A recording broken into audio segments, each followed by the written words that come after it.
Okay, we will now talk about Chapter 11, Section 1. Chapter 11 deals with hypothesis testing in regards to means, and so we're going to do t-tests. In Section 11.1, it's one sample t-test, and in Section 11.2, it's primarily two sample t-tests, but we're also going to have a paired t-test as well. So those that's what we're going to try to make clear in the next two videos. And so what's happening here with means, just like when we did hypothesis testing with proportions in Chapter 9. Of course, in Chapter 9, we wanted to estimate a population proportion P, and we were estimating that with a P hat. And so we would have a hypothesis about P, and we would test it with our sample value of P hat. And so now we're going to have a population mean, a mu, quantitative data, and we are going to estimate that with an X bar. So we're going to have hypotheses about what a mu is, what a mean is with quantitative data,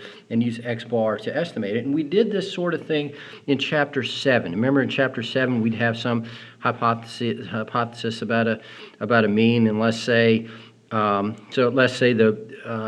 context here was test scores, okay, and so the null hypothesis was that, so we'd have the null hypothesis, let's say that the mean test score is equal to, let's say, an 80, and the alternative, and so of course we're going to go through all this in a second, the alternative, let's say it says in the problem we're testing for greater than, and so the middle of our sampling distribution, as we talked about in Chapter 7, would be at 80. And so in every value in here is a value of P hat in repeated sampling. And so, a value of X bar. And so the question becomes, how far above 80 do we have to get in our sample to reject the null and say we have convincing evidence that mu is greater than 80. And we would do normal CDF. We would say, let's pretend that our sample value was, let's say, 85. And so we would ask ourselves, well, what's the probability we would get 85 or more just by chance? And we would do normal CDF to figure that out. But what's different about this chapter is the fact that we aren't going to know what sigma is that back in that chapter, we'd have to enter sigma to do our normal CDF, and let's just pretend sigma was 5 or something like that, and we would do that problem with the sample size, let's say, of 30, which would guarantee normality. And so we could do normal CDF. The problem is, in this chapter, we don't know sigma. And so we have to estimate not only what the mean is with X bar, we have to estimate what sigma is with an S. And so our distribution now is going to not be normal, but a t distribution. And so to find our p-value, if we were doing it by hand, we're going to have to use t-CDF.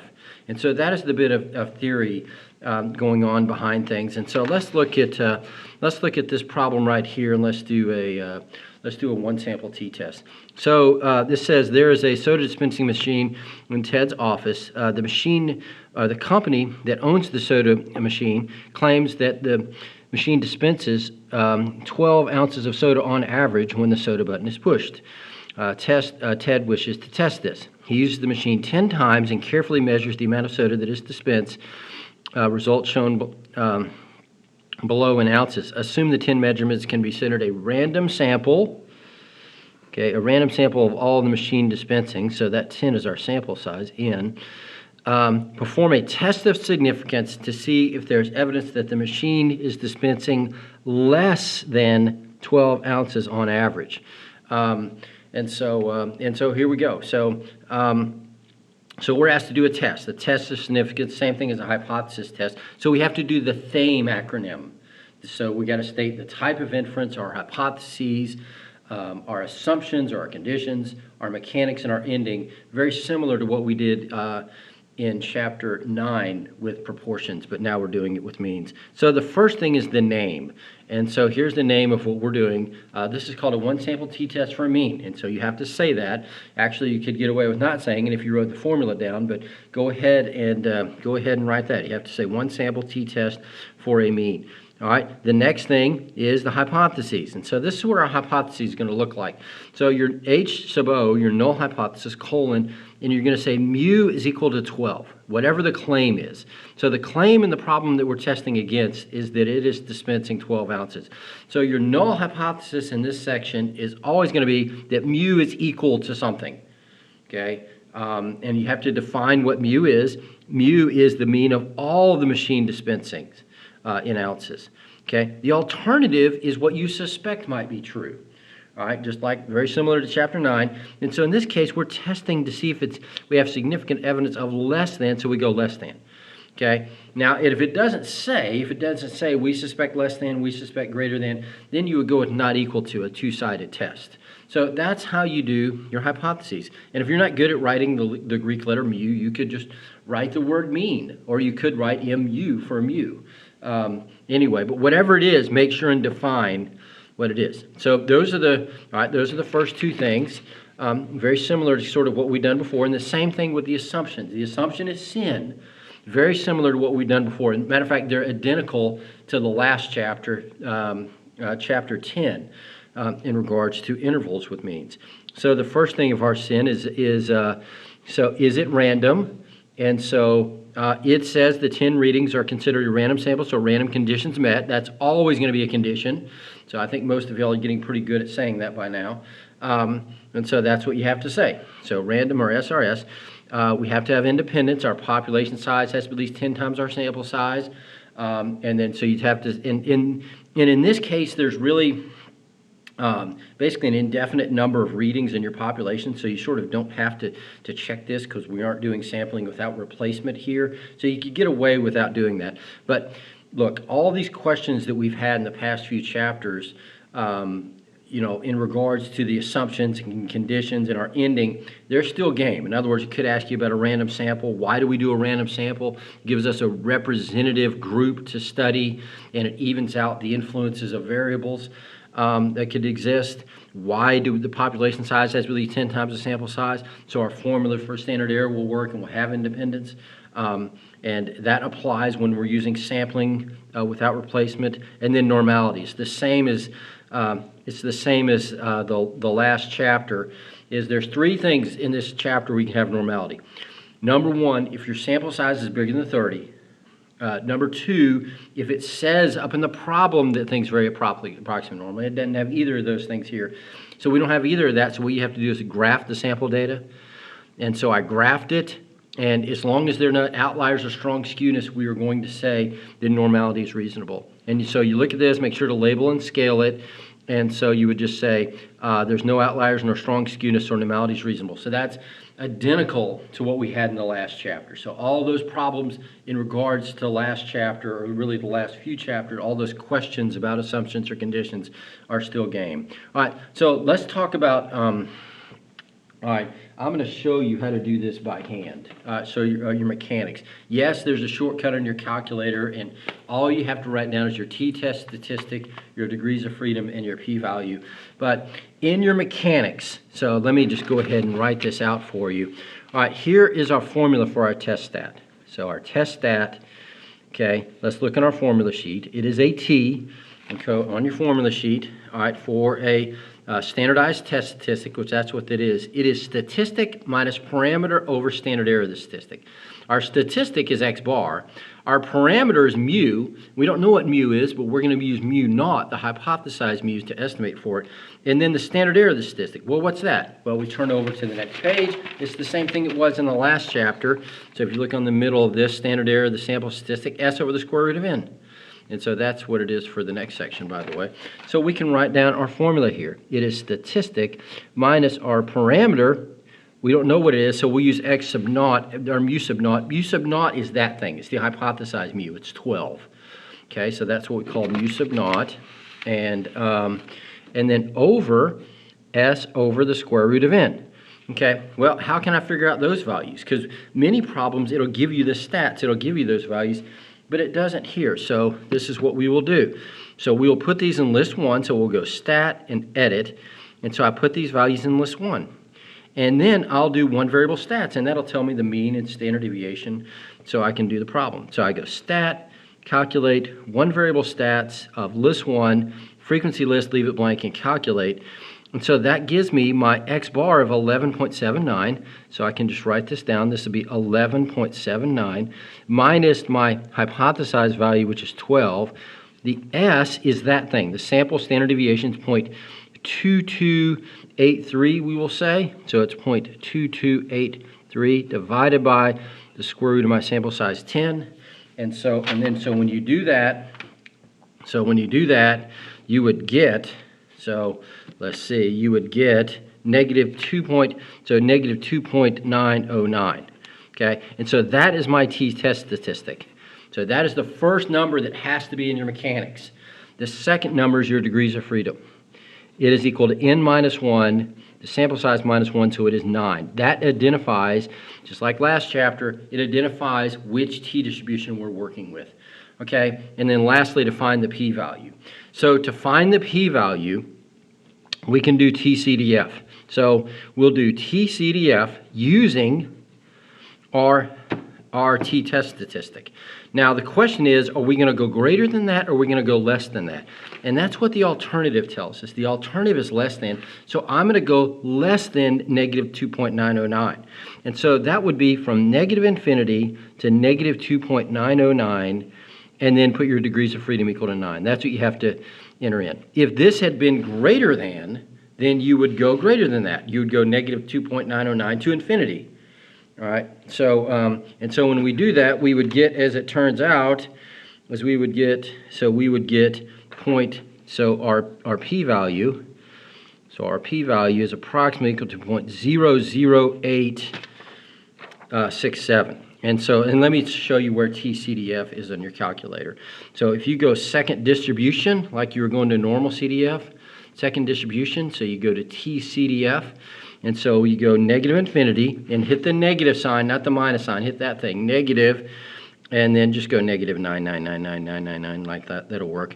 And then we're going to negative 2.909. All right, and then our degrees of freedom is 9. And so that is our p-value right there. Certainly a very small p-value. If it had been a two-sided test, okay, if this had been not equal to, then you would always go to this number or outside of it. Okay, in this case, since it's negative, you go to the left, you go negative infinity to that. If it was a positive t-score, you go that and to the right, and whatever your result is, you multiply it by 2. Okay, now, so that is how you find it by hand. You don't have to show your work though. All you have to write down is the degrees of freedom, the t and the p-value, and now, yes, I will show you the shortcut in your calculators, how you're going to do your mechanics. I mean, in general, yes, you need to understand what I just did there, and we're certainly going to practice it in class, but this is the little shortcut that you're actually going to use on a test. So to find your test statistic p-value using your calculator, what you'll do is you'll enter the data in list 1. So you're given the data here, so you go stat and edit. I entered it in list 1. And so now what I'll do is I will go stat and test, and I go down to t-test, the second option. Okay, stat and test and t-test. All right. By the way, we'll never use that z-test in number 1 unless we know what sigma is, which we're not going to know. So we'll use t-test. So we go t-test. I entered data in this case. They gave me data. So I put in list 1. So then the null hypothesis value, that's that. So it'd be 12. Okay, and then the list, I put it in list 1. Frequency is 1 or leave it blank. The alternative is less than.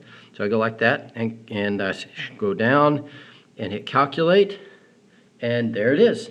And so there is my test statistic and p-value in the degrees of freedom sample size minus 1. So all you have to write down is what I just circled there. So that may seem a bit...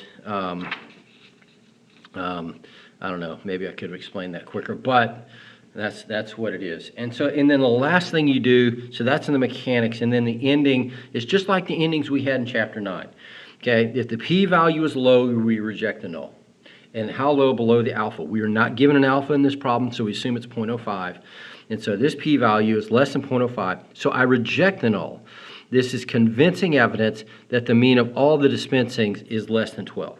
So if the p-value is low, you reject the null, and then you say you have convincing evidence for the alternative, and you say the alternative in context, which is what I've done there. So that's how you do that. If it was above 0.05, you wouldn't reject the null, and you would say we do not have convincing evidence. And you restate the alternative in context. Okay, and the other thing in this chapter, all right, is just like we had in Chapter 9, we have these side issues to hypothesis testing, such as type 1 error, type 2 error, and the power.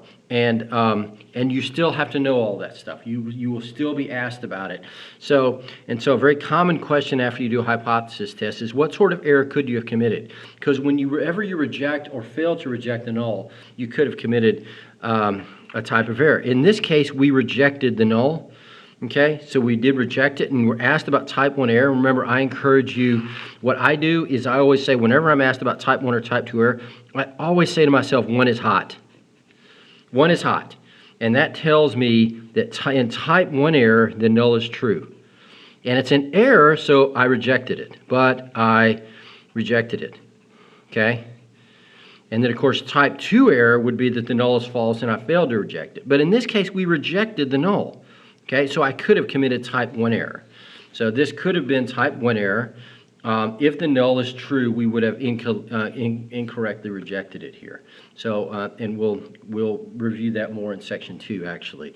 Okay, so that's your first example. And the second one is very similar to it, I would say. But the second one, we're given stats and not data. So here we go. And so let's look at the second context here. Okay. All right. So context 2. In 2016, the mean weight. Okay, so we're dealing with a mean, not with a proportion, which would put us in a previous chapter. The mean weight of the bears in a large county was 526 pounds. A scientist wishes to see if that number has changed. This year, he takes an SRS of 40 of his bears. That makes me happy for 2 ways, mainly because it's random, but also 40 is going to establish normality because it's bigger than 30 by the central limit theorem. He takes an SRS of 40 of the bears from the county and finds they have a mean weight of 535 pounds. So that's our X bar. That is the mean of our sample with a standard deviation of 26. That is our S. That is not a sigma. That is not a population standard deviation. That is a sample standard deviation. So that means we're working with a t-distribution. So perform a hypothesis test to see if the sample provides significant evidence that the population mean has changed since 2016. All right, so we're asked to perform a test, and this is there's just one sample going on, and it's a mean, so we have to, the first thing we have to do is say what we're doing. I'll do a one sample t-test for a mean, okay? So that is, what this section 11.1 is all about. Then we have to do hypotheses.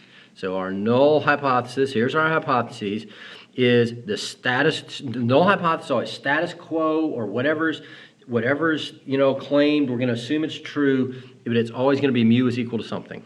And in this case, it's 526. That is sort of the claim that we're testing against.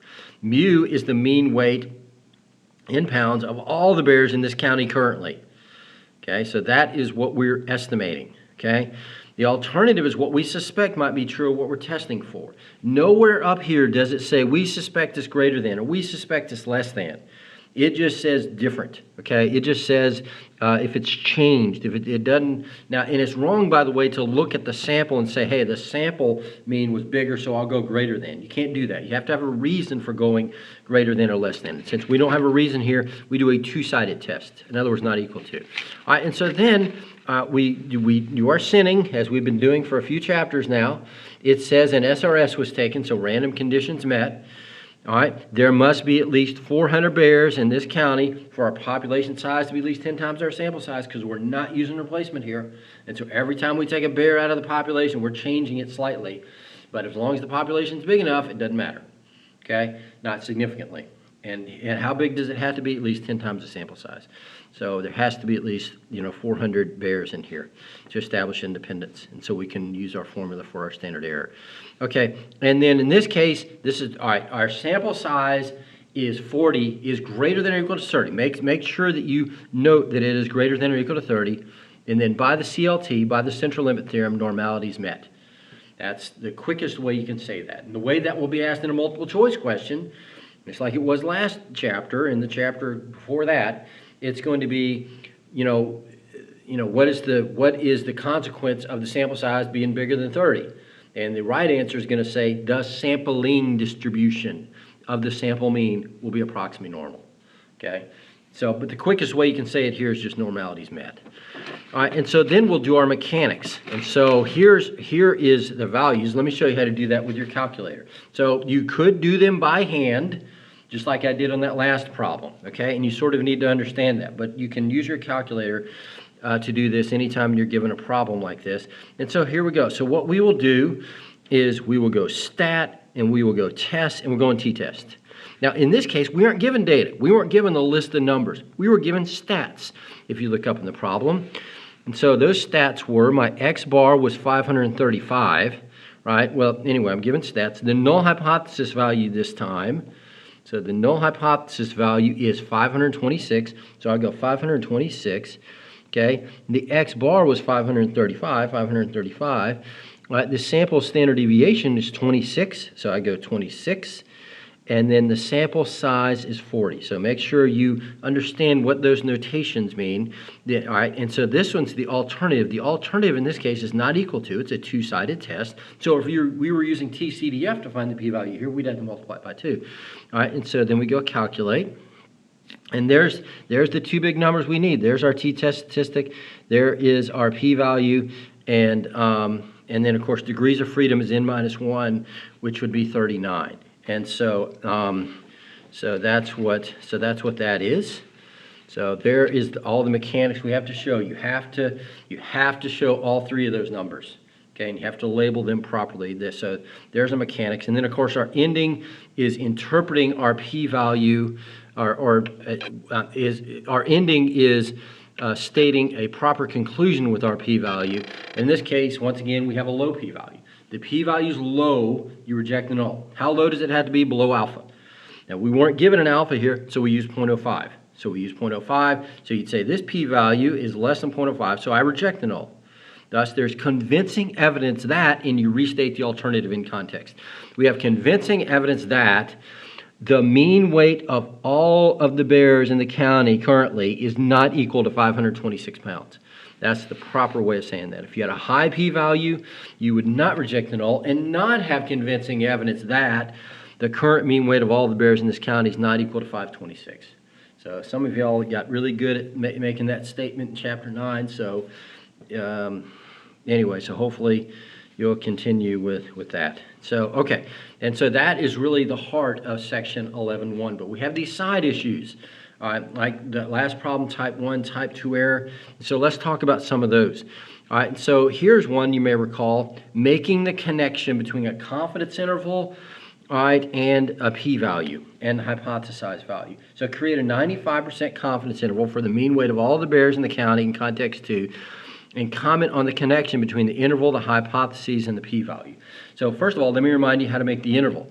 And so to make a t-interval, just like what we did in Chapter 10, we would go stat, test, and you remember it was option 8, t-interval. So we go t-interval, and so of course now so we're going with stats, and it has the same stats in there because my calculator knew that I was fixing to make this connection. So it's 95% confidence, right? Yeah, 95%. And so we go calculate, and so there's the interval, 526.68 pounds to 543.32 pounds. And so the connection is this. All right, that interval does not contain the null hypothesis value, 526. So therefore, 526 is not a plausible value for mu, okay, and should be rejected in a two-sided test. The low p-value below 0.05 of the two-sided test also says to reject it. So this is just like what we did in Chapter 9, except in Chapter 9 we did it with proportions. The interval, it contains every number between that and that. Those are the plausible values for our parameter. If it's outside of that, it's not a plausible value. We never say it definitely. We just say, hey, values outside this interval, they're not plausible, they're not reasonable, they're not likely, okay? And so therefore, they should be rejected, and the p-value should be low. How low? Below the related alpha. And this is a 95% confidence interval, so the related alpha is 1 minus that, which is 5% or 0.05. So, and that works for a two-sided test, which is what we have here. Okay, and so, okay, now a couple of, a couple of more issues that we are dealing with in this thing, a couple of related issues, and this could be interesting, and we're gonna talk about this in class. I mean, the main thing is being able to do a being able to do a one-sample t-test. Let's look at this situation. All right, so a teacher wishes to see what variables are related to high test scores. He conducts 20 different hypothesis tests at alphas 0.05, each one testing a variable. The 20 variables tested would all be considered to be quite trivial by most people. They included the color of the shirt being worn, the number, the street address of the student, the favorite type of candy, etc. After the test, only one of them had a statistically significant result. The type of breakfast cereal eaten that day was statistically significantly correlated with test scores. So he tested a bunch of just totally meaningless variables, and he came up that one of them, what the type of breakfast cereal people ate that morning, was heavily correlated with test scores. Okay, so the teacher concluded that the type of breakfast cereal a student eats should be controlled so that the test scores can be raised. What's wrong with this reasoning? All right. This is what is known as multiple analyses. Multiple analyses is when you do many different tests at the same time. And you shouldn't do that. And the reason is because you're going to have some tests come up as statistically significant just because of sampling variability, even if you're testing things that totally don't work, such as the case here. Because when you do 20 different things, or let's say 50 different things, or 100 things, when you look at the most unusual ones just by chance, all right, guess what? They're going to be really unusual, and their p-value will be below 0.05. In fact, what the alpha is saying, 5% of the time, assuming there's no relationship, you're going to get a statistically significant result even when there isn't. In other words, in essence, type 1 error. So the lesson is don't do many different tests at the same time. An activity we're going to do in class is we're going to have everybody flip coins in the whole class until they get a tails. And so invariably there's going to be one kid that's going to flip a coin like 5 times and get 5 straight heads.